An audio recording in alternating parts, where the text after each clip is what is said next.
إن الحمد لله نحمده ونستعينه ونستغفره ونعوذ بالله من شرور أنفسنا ومن سيئات أعمالنا من يهده الله فلا مضل له ومن يضلل فلا هادي له أشهد أن لا إله إلا الله وحده لا شريك له وأشهد أن محمدا عبده ورسوله صلى الله عليه وعلى آله وصحبه أجمعين.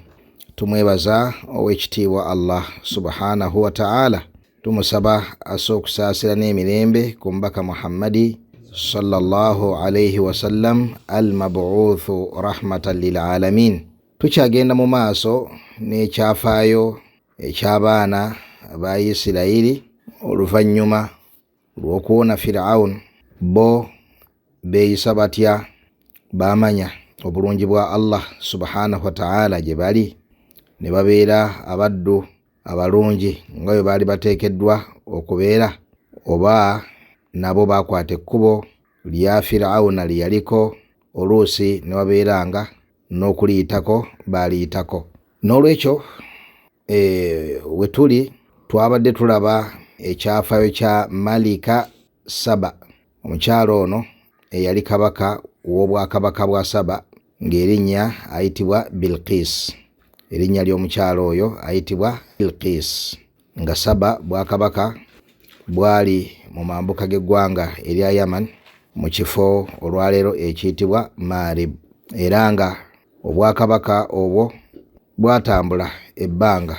Allah n'abawa ebintu bingi, oba oliawo oluvannyuma lw'okubeera nti nno baali basiramuse nga bategedde Allah subhanahu wa ta'ala, ne beewaayo eri Allah subhanahu wa ta'ala olwewaayo olw'amaanyi.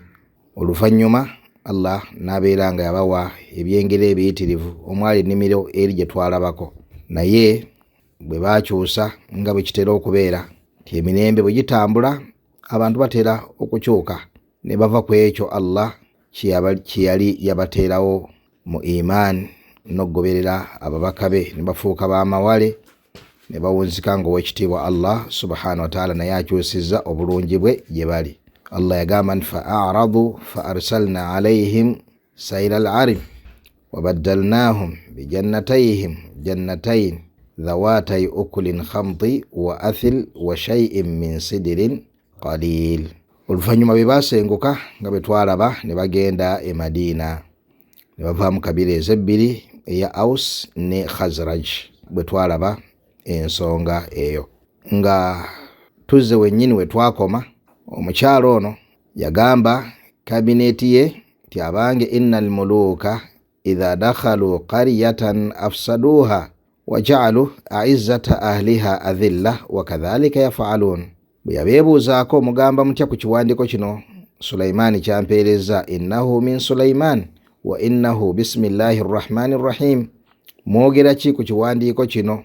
Bali baakuba mikono ku kifuba ne bagamba nahnu ulu quwwa wa ulu ba'sin shadid, otumanyi bulungi nnyo, tuli bannantameggwa, era bwe tuyingira eddwaniro enfuufu ebuna mu bbanga. Wal amru ilayki, naye okusala okuko gwe n'abakyala, fanzuri maadha ta'murin, kyotulagira ffe kye tugenda okukola. Omukyala ali mugezi n'agamba nti innal muluka idha dakhalu qaryatan afsaduha wa ja'alu a'izzata ahliha adhilla wa kadhalika yaf'alun. Mu by'okuyiga bye twayiga mu kyafaayo oba mu nkola y'omukyalo oyo mulimu ekyokuyiga kye tutaakoonako oba twakikoonako, naye ndowooza tukijjeyo n'ebigambo ebigamba nti mu bika by'amaanyi mulimu okumanya obunafu, mu bika by'amaanyi mulimu okwemanya obunafu. Kasita weemanya obunafu guli kirimaanyi, ate mu bika by'obunafu mulimu obuteemanya bunafu. Kyo kika mu bika byaki by'obunafu. Singa omuntu amanya nti butuufu kale wadde ankoze bubi andyazaamaanyizza, naye ate okubeera nti andyazaamaanyizza biri ate n'agattako n'okumbetenda, kale n'okolima n'ogenda n'oweggalira mu njuuyo, oba kirimaanyi. Olina emitawaana gy'obadde oyinza okutuukako nga weewanise, ng'ate ogiwonye ng'okutte ekkubo erifaanaganako bwe lityo. Kakati omukyalo ono yamanya nti Sulaimaani kasita bagezaako okumwepampalikako ajja bakomyayo. N'olwekyo n'asalawo amuweereze ebirabo, era ebirabo ne bigenda. Byatuukayo ate Sulaimaani byamunyiiza bunyiiza, atumiddunani bimaal fama atani Allahu khairun mimma ataakum bal antum bihadiyatikum tafrahun. Bagamba kusiramuka, alla ta'alu alayya wa atuni muslimin, ate mmwe mumpeereza bulabo ow'ekitiibwa Allah biyampa bingi okusinga buno bwe mumpa. Bal antum bihadiyatikum tafrahun. Twajjawo faida wano ng'eva waseeka Jaafar ti nkola y'abantu kuva dda okubeera nga bazikiza da'awa ekoola abantu okubazza eri obulungi. Kaakati abantu bano baddayo ne bagamba n'abakyala nti oli talina nguzi gyakwata, ensonga gy'aliko agyagala nga bweri. N'olwekyo kwate mangu ebyangwa tugende tumusinkane nga tanna tugwamu wano n'ebitonde biri bye tulabyeko. Amajini tugasanze geetala, ebinyonyi byetala, buli kintu kiri mu kumuweereza, ayogera n'ebitali bantu. Omutawa bino bituulira bulijjo obuwulizi ffe tulabyeko n'agaffe. Ko omukyala embeera bweba bweti bwefaanana, kankwatemu ebyanguwa mbeere nga ngenda okumusinkana. Nga bwe twalaba yaleka Hirasa, yaleka obukuumi. Omukuumi bamuyita Haris, obukuumi buyitibwa Hirasa. Yaleka obukuumi kwetolola obwakabaka we kubanga nyinimu agenda kufuluma n'abakungu. N'olubiri n'aluteekako abakuumi, abakuuma awo wonna, hatta n'okukakasa nti Namulondo ye eyali ey'ekitiibwa, eyali eyatuuka n'okutendebwa n'okukungirizibwa ekinyonyi, yagiteekako abakuumi basigale nga bagikuuma. N'akwata safaari nga ayolekera eri Nabbi Sulaiman alayhi assalatu wassalamu, kilometers 2,500. Nabbi Sulaiman yamanya omukyalo ono enteekateeka gy'ali mu kukola ey'okutambula okujja. Kyeyava alagira oba n'abuuza kwabo abaaliwo ani amuleetera Namulondo y'omukyalo oyo. Ifuritu minal jinni negamba nti nze nga tonnava mu kifo kyo nga njireese. Ate jinni ddani ligamba nti nga tuli awo nga tonnatemya, nze nga njireese. Aba tannatemya ng'eri awo etudde. Ma qadarullaha haqqa qadri. Abantu tebaagulumiza Allah mu butuufu bwako mugulumiza. Nga ba ulama babira bavunula ayi bagamba nti yaani ma azzamu llaha haqqa ta'zimi. Abantu tebaagulumiza Allah mu butuufu bw'okumugulumiza bwe kibeera nga mu bitonde bya Allah subhanahu wa ta'ala. Byatawaana, byatakola atya? Byatawaana, kubanga Allah tuwaanya zimalayika ze. Allamahu shadidul quwa. Awaana ani oyo? Jibril alayhi salatu wassalam. Naye amajinni ebitonde ebyawansi ku bantu, kubanga abantu bawaggulu ku majinni ittifaqan, tekiriko khilaafu baina al ulama ti abantu bawaggulu ku majinni. Khilaafu eri kuki? Eri wakati w'abantu ne bamalayika. Bani abasinga ekitiibwa n'enkizo eri Allah subhanahu wa ta'ala. Tabaan enkizo yogerwako wano eri wakati w'abakkiriza mu bantu ne bamalayika. Amma abakafiiri mu bantu abo tebaliko question mark nti bawansi ekiyitiridde min ardhali al makhluqat, kubanga balina n'obwongo osa kubeera nga basinza Allah subhanahu wa ta'ala. Naye mathalan bannabbi ba Allah abalongoofu mu bakkiriza nezi malayika bani abasinga enkizo. Khilaafu nnene wakati w'abaulama. Abamu bajja ne bagwa ku saidi y'aba malayika, aballa ne bagwa ku saidi y'abantu. Walikulli ta'ifa dalil, nga buli saidi erina obujulizi bwe yeesembesa. Kino si kyekifo kyabwo okubeera nga tubugaziyaako. Kakati ab'ebitiibwa tubadde tugamba nti bwe gabanga amajinni amanyomoofu agatatuuka bantu kitiibwa, Allah yagawa obusobozi obukola ekintu ekifaanaganako bwe kityo. Kitegeeza nti ejjinni eryo lyadduka kilometers 50,000 mu lutemya lw'eriiso. Kilometers 50,000 mu lutemya lw'eriiso. Mu kugenda terina kyeryetisse, mu kudda nga lyetisse arushun azim, Namulondo eyaki? Ey'amaanyi ey'ekitiibwa. Kilometers 50,000 mu lutemya lw'eriiso. Akitugamba ye Allah subhanahu wa ta'ala. Olowooza lwaki Allah tugamba ebintu bino? Kulaga nti ebyo bitonde bye kakati ate ye nyine kubitonda afaanana atya tabaraka wa taala obuyinza bwe bwenkana ki bal ebitonde eby'amaanyi ebyenkizo nga zi malayika zirina busobozi bwenkana ki era abantu bwabeera nga bakusinza baali badde basinza bamalayika emirundi emeka bwabeera nga basinza amajini bal bwabeera nga basinza ebigali bwabeera basinza ejjinja eriryawo kubanga lirabika ng'eriko omutwe gw'omuntu omuti ogulya mukubanga gukulidde mu myezi 4 mukubanga gulinga oguvunamye mukubanga gulinganga gwekolamu gulina kashepu ng'omukyala asudde omwana ayonsa n'ebirala bifaanako bwe bityo mu ebyo sitaani byawundira abashiriku nga byava kubeera nti nno tebagulumiza Allah mu butuufu bwakumugulumiza. Kale ye omutonzi Allah obuyinza bwe n'obusobozi bwe bwenkana butya.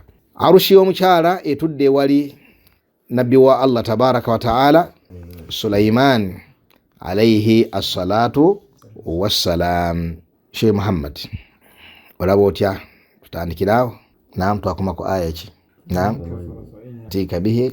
Naam, qala nakkiru laha arushaha. Tutandikira inshallah. أعوذ بالله من الشيطان الرجيم. قال نكروا لها عرشها ننظر أتهتدي أم تكون من الذين لا يهتدون. قال نكروا لها عرشها mubeeko bye mukyusa bitonotono ku ndabika ya arushiye yalina ebijolobera ebyenjawulo mu kaseera katonotono. Nabbi Sulaiman n'alagira abakozi be amajinni babeere nga babaako bye bakyusa ku arushi y'omukyala ono ng'omukyala ono tannatuuka qabla an ya'tuuni muslimin, kitegeeza nti alina amawulire nti bali muko bakola batya bajja. Naam.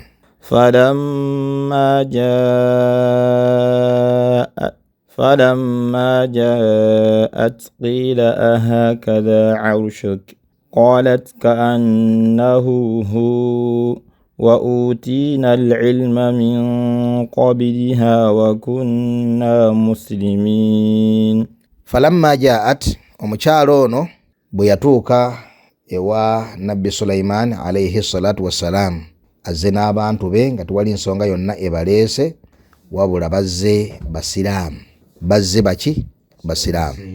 Era imaani yebaleese. Obwakabaka obulala obwagaananga ekyaddiriranga kwabanga kubulumba. Omukyalo ono bwe yatuuka nabbi Sulaiman alayhi salatu wassalam kyava amubuuza nti ahakadha arushuki, gundiyo namulondo yo gy'obadde otuulako eri mu bwakabaka bwa Saba efaanana ng'eyo? Ko omukyala ka annahu mu butuufu bwe ngitunuulira erabika nga yeeyo. Genda maaso. وصدها ما كانت تعبد من دون الله إنها كانت من قوم كافرين. Omukyala yagamba nti kaannahu huwa arushi eringanga yeeyo wa utina al-ilma min qabliha wa kunna muslimin. Nabbi Sulaiman alayhi salatu wassalam agamba nti ate nno Allah subhanahu wa ta'ala yali yatuwa bingi ebisinga n'ebyo ono omukyala bye yeewuunya. Tuuka wano n'asiŋŋaana nga arushiye gye yalese eri agiresseko n'obukuumi n'ebirala bifaanaganako bwe bityo, ate agisanze eno n'agisanga nga erina n'ebisobodde okubeera nga bigikyusibwako taban, of course nga bijongera bulungi, so si kubeera ng'ekola etya ebijja. Kaannahu hu wa utina al-ilma min qabliha wa kunna muslimin. Nabbi Sulaiman alayhi salatu wassalam alaga obulungi n'ekyengera Allah subhanahu wa ta'ala kyali yamuwa okubeera nti yali yamuwa bingi, anti babeeranga eri nga balowooza nti nno be bakola eby'omutawaana era nga arushi eno yalina alaba tiwali asobola kuba na kintu kya bbe ekifaanako bwe kityo. Agenda okutuuka nga Sulaiman ajongeddeko n'ebintu ebirala ebitaagiriiko, kyokka nga agirese mu mbeera eraga omukyalo ono nti ya arushiye. Kaannahu hu wa utina al-ilma min qabliha, yani Allah yali yamuwa okumanya ku bintu bingi era nga yamusobozesa okukola ebintu bingi awamu n'ekyo wa kunna muslimin, nga tuli basiraamu. Kitegeeza ki? Kitegeeza nti nno abantu ba gharub ng'olwaliro embeera gye tulimu aba west obwongo bubalaga nti omuntu alina obusobozi obukola ebyomutawaana, alina obusobozi obukola ebintu ebyewuunyisa, alina obusobozi obukola tekinologi ow'amaanyi. Kamogo ate okubeera nga yeefotoola nti munnaddiini, kamogo okubeera nga yeefotoola nti musiraamu, kamogo yaani ayina kubeerawo mulhid, ayina kubeerawo mawale, ayina kubeera nga ebyeddiini yabisenguka, alina kubeera nga era baddaali kati olinga ataasoma, wenna oli rigid ku ddiini olinga ataasoma, wenna olinga ataasoma. Ge makulu agali mu bigambo bya Nabbi Sulaimaani wano azaayo entegeera efaanaganako bwetyo. Wa utiina al-ilma min qabliha, Allah yali yatusitula dda ng'eyo yiri mutugirina mu bungi okusinga gye baali balina, awamu n'ekyo wa kunna muslimiin, nga tuli basiraamu. Ekitegeeza ki? Temunnange eggwali eyo, kubanga oba oliawo abasiraamu Allah basobozeseza ne batambulako ne bawangalako mu mawanga ag'abasiraamu. Yataajabuna kulla al-ajab, beewuunya okwewuunya okw'amaanyi nga balaba omuvubuka mbukubanga ayina akamotoka kavuga ka bukadde 35, bamutikidde diguri, ayina omulimu gwakola, kati bamuwa kakadde kamwe emitwalo 2. Eyo ng'ensonga emufudde atakyafiitinga bulungi mu basiraamu afa ku ddiini, era nga omulaba embeera ye kakanyala akola atya, atambula yakaga. Kakati ne balaba ate abantu boyinza nti bannaggwa dda abalina ensimbi empitirivu nga be babeera ku as-sufuf al-awwal, nga be babeera ku nnyiriri ezikola zitya ezisooka. Baddokita kino kyenjogera atamanna neegomba okubeera nti abasiraamu abali eyo bakiraba oba bakimanyi ng'abo amaseeka abali wano bwe bakimanyi. Tulina dokita mwita Muhammad Jaafar, bamaseeka abali wano nkakasa bamumanyi bulungi. Bw'ogenda toyingira wuwe okujjanjaba okujjako omusanga akutta omushafu agumbuza mbuumuza kola ki? Kwogera naawe na biki bye weetaaga na kina era bw'amala bw'ofuluma agambye oba genda bakebera omusaayi omalo, bw'ofuluma ogenda okudda omusango gwe muli mu ngalo. Okuba entantono nnyo, waliwo omusajja mwita Abdul Qawi yakola mukhtabar, yali mu laabu, naam, omusanga eva abeera ne Qur'an at-tafsir al-muyassar, eno Qur'an kuliko omushafu nga kuliko ne tafsiri. Toyingirayo okujjako omusingana bye muli mu ngalo, naam. Wa ghayruhum kathir, amma bannanyini bizimbe, bannanyini zi supermarket nene, bannanyini biki hadith wala haraj, ng'obulamu bwawe kugulumiza Allah subhanahu wa ta'ala, okumukulembera mu maaso kusafa esooka oba ey'okubiri, ofuna ka chance n'otuuka noga ya rabbi kakati nze nalibadde eri ono yagwana okubeera luddawa nenga akusaabaka nakulembera ku safa esooka, n'ogamba ya laita qawmi ya'lamun, singa abantu baffe babadde bamanyi obunyomoofu obuli ku muddu okwesamba amateeka ga Allah subhanahu wa ta'ala mu kubanga inako watuuse mu kumanya mu busente oba nti mulangira n'ebirala ebifaanako bwe bitumu ebyo ebiguumaaza abantu, ne babeeranga kubeera nti nno bategeera ani eyabawa ebyengera ebyo, nga baaligwanidde okubeera nti gye bakoma okufuna ebyengera gye bakoma okufotooka, okubeera abawansi n'okwenyooma n'okwetoowaza nga beetoowaliza musdiha wa muriha ow'ekitiibwa Allah subhanahu wa ta'ala oyo yabawa ebyengera ebyo. Genda mu maaso. وصدها ما كانت تعبد من دون الله إنها كانت من قوم كافرين. Omukyalo ono alina ebintu byasinzanga ebitali Allah, twabirabye nga hudhud ebiroopa. Omukyalo ono yasinzanga njuba n'abantu be nga basinza ki? Nga basinza njuba. Enjuba eyo nga yamulemesa, shaitaani yagibawundira okubeera nga basinza ow'ekitiibwa Allah subhanahu wa ta'ala. Allah naga nti innaha kanat min qawmin kafirin, mazima ddala omukyalo oyo before nga tannajja Sulaiman okusiramuka nga bwe tugenda okulaba mu maaso, omukyalo yali mukafiri. Innaha kanat min qawmin kafirin, yali mukafiri n'abantu be abasinza ebitali Allah nga baki?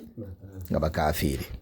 Eyo aya eriemu ku ayati empitirivu bw'obuuzibwa bw'omusiraamu nti bujulizi ki obulaga nti omuntu yenna asinza ekitali Allah abeera mukafiri, ng'odduka emisiri ng'ogenda mu surati Naml aya yakumeka ssebo aya yana musatu ng'oga nti Allah yagamba ng'ayogera ku Malika Saba Balqis tuwasaddaha ma kanat ta'budu min dunillah innaha kanat min qaumin kafirin.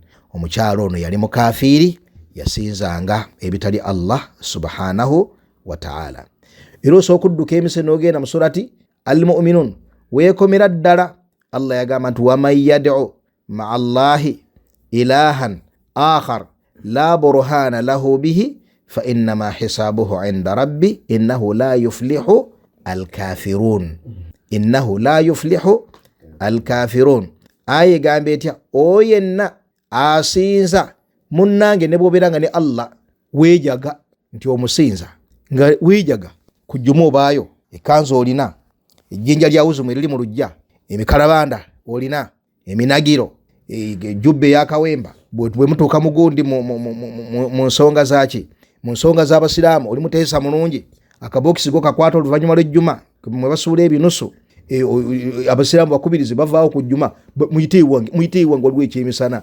Ensonga z'obusiraamu olaga nti oli ku mwanjo nnyo naye nga wansi w'ekitanda bw'oyisaayo akeeyo kakoona kaki nakkabba akalimu ensonga z'abalongo obanga oyina entanga mu mulyango etangira ebizibu okuyingira mu nnyumba obanga gwe ejjirikiti tolitwalanga emiti emiki emirala olaba lirimu amaanyi ag'enjawulo obanga waliwo kye baakulagirira nti agwe bakemmindi tuula ku gundi ku makya abantu awo matutuma agasooka kwata emmindi otuulaawo gundi ku lubalaza otandika okulamiriza riziki ogiyite buli kikka kyota ofuuwe buli kikka kyota nga riziki eyikanga wahakadha. Munnange ne bw'obeera nga weejaga eri mu by'obusiraamu naye nga neeno bw'otyo bw'ofaanana tobeera musiraamu. Era ebyo tebikiikirira toga nti bino bye neejaga eno mu muzikiti ebeera kafaara.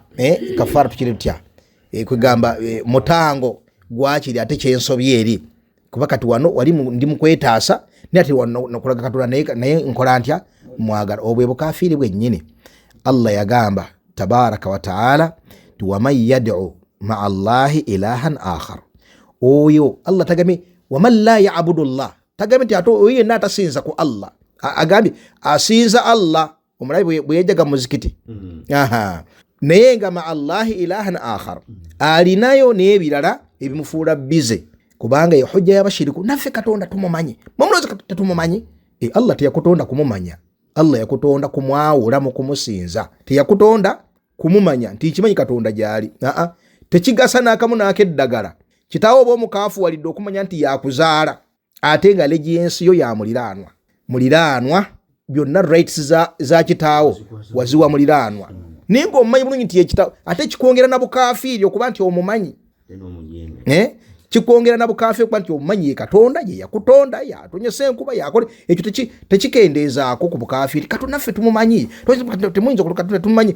Eyo ye qimma y'obukaafu ye daliira aga nti nno ate gwe ojonjobadde mu bukafiiri. Lwaki bw'oba omumanyi nti gyali olina kubeera ng'obulamu bwo bwonna obwolekezaani Allah subhanahu wa ta'ala yekka.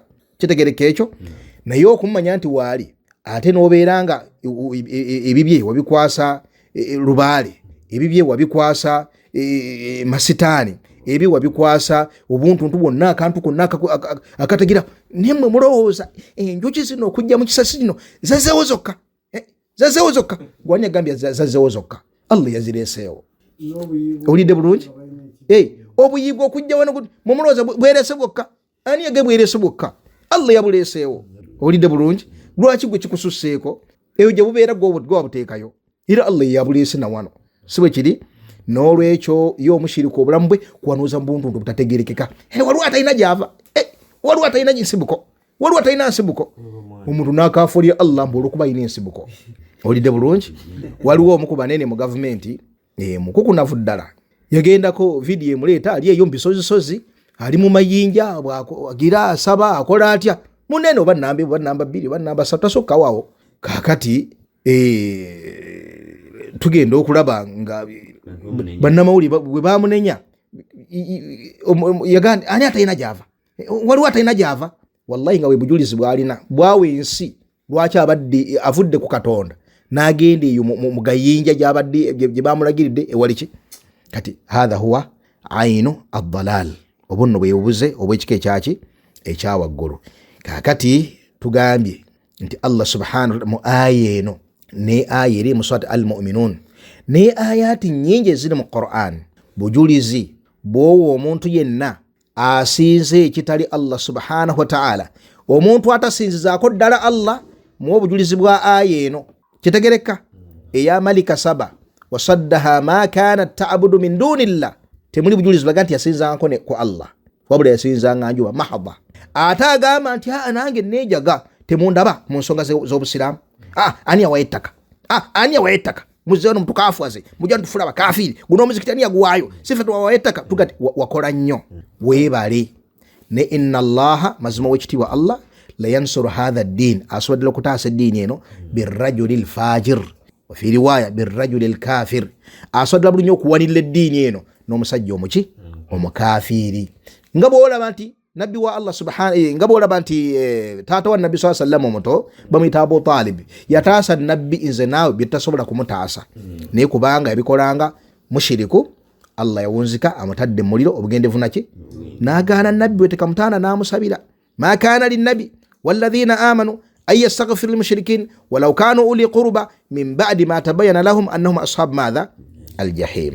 N'olwekyo okwejaga mu by'obusiraamu nga tebwejaga mu byalubaale mwalimu omwagala ne kabona omwagala ku muzikiti ofiirawo ne kusaba ofiirawo ensiri boolina n'akalaadi tayali n'ebigerago nga bwoti oyina ebintu wonna okuŋŋaanyiza gwolowooza nti bino biziba ekikolo kale biri webeera bibi bino bikole bitya. Hadha huwa al-kufur okonno ke kaafula kwennyini eri Allah subhanahu wa ta'ala. Genda maaso. قيل لها ادخلي الصرح فلما رأته حسبته لجة وكشفت عن ساقيها قال إنه صرح ممرد من قوارير. Omukyalo ono Nabbi Sulaiman yamugamba nti yingira olubiri, dukhulu as-sarh, yingira olubiri. Olubiri luno lwali lwazimbibwa mu nzimbibwa EHK ekyawaggulu bangi kubaliwo olwaleero bye balowooza nti byaliyo emabega eyo, nga bwe twagambye nti abantu balina ebifaananyi ebifu ku bulamu obwedda, balina ebifaananyi n'entegeera enfu ennyo ku bulamu obwedda. Balaba abantu abedda nga baali bakendeevu mu kutegeera era nga tebaabanga na bintu birungi, tebaabanga munnange ekifaananyi ky'olina kirala nnyo. Allah byolaba byatunyumiza mu Qur'an birimbisa abantu entegeera gye balina. Kituufu waliwo ebintu biyinza okubeerawo olwaleero nga tebyali bwe bityo mu mulembe ogwakulembera, oba oliawo tebaalina masannyalaze, oba oliawo tebaalina masimu n'ebyali bifaanako bwe bityo bitulina olwaleero.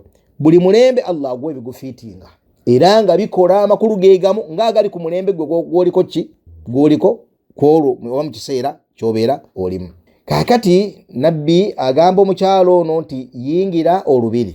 Olubiri luno baali baalukola nga lulira ttalazo nga yandabirwamu, lwonna kungulu nga ndabirwamu, ate nga wansi waliyo omugga ogukulukuta. Wansi waliyo omugga okola gutya ogukulukuta, naye nga kungulu kwonna ndabirwamu. Kakati nga bw'ojja nga toli waawaka, toli wa mu lubiri, ng'omatira bumatizi nti ndi mu ngenda kutambulira. Olwo kati yingira olowooza nti nno agamba kutambulira mu ki mu mazzi. Kakati agamba omukyalo ono nti yingira olubiri. Kasita bwe yalutunuulira bw'ati kashafati an saaqaiha, yalowooza nti amugamba nti situla engoye okola otya otambulire mu mazzi ago. Ye omukyalo yawanisedde ebigwa kabaka biri, amampaati gakoze eki gamuweddemu dda mustaslima muti'a. Gatatu mu Aba Sulaiman bw'atyo bw'agambye nze nazze kuwona, kyonna kyandagidde bakuyita mu mazzi kampite mu mazzi oba kikika. Asitula engoye zisituka waggulu mu ntumbwe. Akati nabbi amugamba nedda innaha saruhun innahu saruhun mumarradun min qawarir. Namugamba nti engoye zite yangwa zite, luno lubiri wabula lulina qawarir. Qawarir ye zujaji, zujaji glasses. Naam, yali yalukola nga ndabirwamu. Aboolwala balowooza nti nabedda balina amagezi agakola endabirwamu, balowooza tebalina magezi gakola ndabirwamu, balowooza tebalina magezi gakola ebintu eby'amaanyi eby'omulembe. Allah yali yabawa obusobozi ngamanyi okukola batya okubikola. N'olwekyo omukyala n'agamba قال رب إني ظلمت نفسي وأسلمت مع سليمان لله رب العالمين. Omukyala mu kwewuunya okuyitirivu ng'alabye tekinologi ow'ekika ekyawaggulu byonna bye yali awangaaliddemu mu kwerowooza nti wa kitalo nnyo, yagamba nti mu butuufu bulijjo ndi mu kweryazaamaanya bweryazaamaanya. Inni zalamtu nafsi, ebbanga lyonna ndimaze mu kweryazaamaanya, mu kwewanika, sitegeera mutonzi ndi na abantu bali eno bategeera omutonzi waabwe ate nga balina ebyebbeeyi n'okulaakulana okufaanaganako bwe kuti. Wa aslamtu ma'a Sulaymana lillahi rabbil alamin, nsiramukidde Sulayman, nsiramukidde wamu ne Sulayman nga nsiramukira omutonzi omulezi w'ebitonde. Naam, kisa ndoza wano wekoma musi yake eno sibe kiri kakati. Waliwo ekigambibwa nti Nabbi Sulayman alayhi salatu wassalam omukyalo no mu ngeri yemu yamuwasa, wallahu ta'ala a'lam, Allah yasinga okumanya. Naam, kati bwe tudda ab'ebitiibwa twagala kulaba nabbi wa Allah Sulayman alayhi assalatu wassalam, enkomerero ye yafaatya na biki ebyaddilla oluvannyuma lw'okufa kwa Nabbi Sulayman alayhi assalatu wassalam.